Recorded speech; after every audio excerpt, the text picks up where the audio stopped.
Okay, we're here ready for round number 1, 8 ounces of FG black powder, canister round filled with 1/4 by 2.5 inch bolts, target 25 yards. Light them up, Mr. Ed.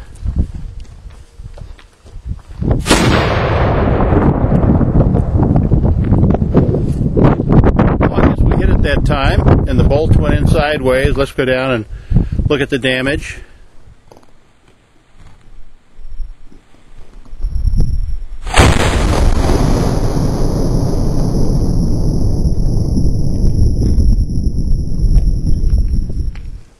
Okay, here we are down at the target, looking at the approximately 4 foot by 3 foot target at the bolt canister round, and the bolts apparently did their job, scattered widely as we had hoped, and you can clearly see the pattern of the bolts that we shot. One's still sticking in the matrix there. This is just drywall board. Piece of the canister.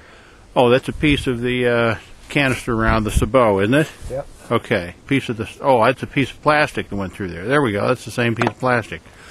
Okay, so we found out that we could make canister rounds, and they work as far as the bolt type round. We've got some bolts in the hole over here that Mr. Ed is picking up. Quite a bit of shattered wood and so forth. A lot of them are bent. A little bit of smoldering debris. Some of the bolts are bent. We got quite a bit of bending on the bolts. Let's see those bolts, Mr. Ed. So they were traveling pretty fast to bend like that. Yeah. So it's a pretty decent load there. Bolt-filled PVC pipe canister round. There we go. And here we are back at the weapon. You can see the weapon has recoiled about 5 feet from the battery position where we fired it. This is, as we mentioned before, an English 7-pounder rifled mountain gun made in approximately 1889 on our trusty test carriage. See some of the markings there.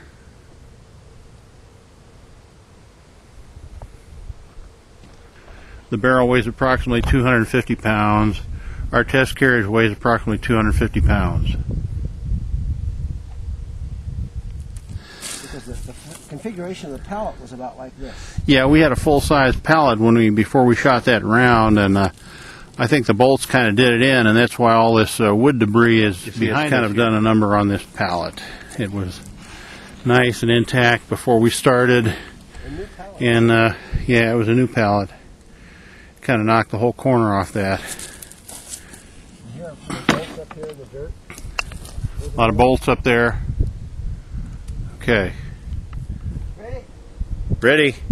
This is round number 2, 8 ounces, FG powder, canister round, chain shot.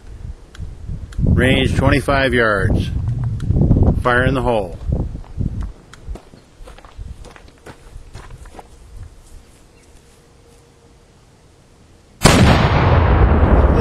think he hit it.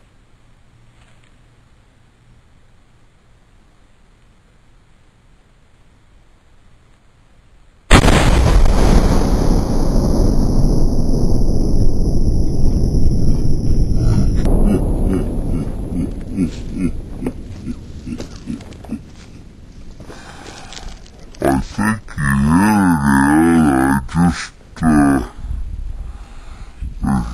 too much left of that pallet. Okay, we just came down range. Look at the pallet.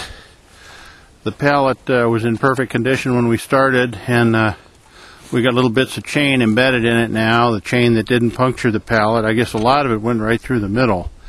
And there's not much left of our plasterboard.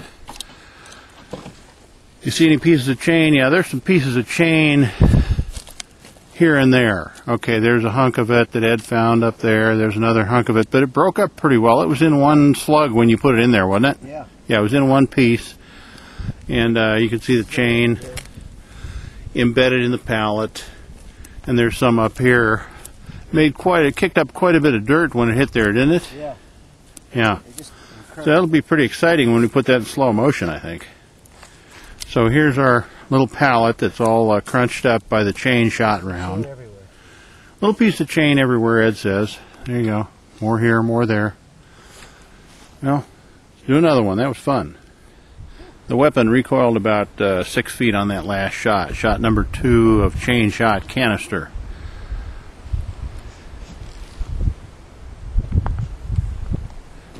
Let's take a look at the canister chain shot. Made out of a extra thick piece of PVC pipe, Schedule 80, 2.5-inch PVC pipe. You can see the chain behind the tape we have in the front. The chain's all packed in there, approximately 15 feet of it. The tube is 8 inches long, 2.875 outside diameter, and we're firing out of a 3-inch gun, so we had to put a little tape on it on the front to make it fit the bore. And we also put slots in it so that it would discard, open up outside of the muzzle, and let the contents fly to the target. We have a plywood sabot on the rear, and we have 2 thick canvas wads behind that.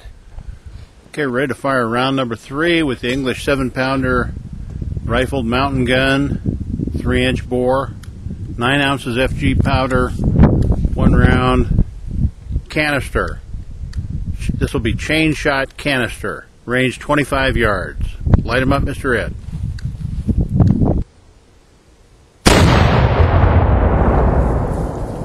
Oh, I'd say we got it.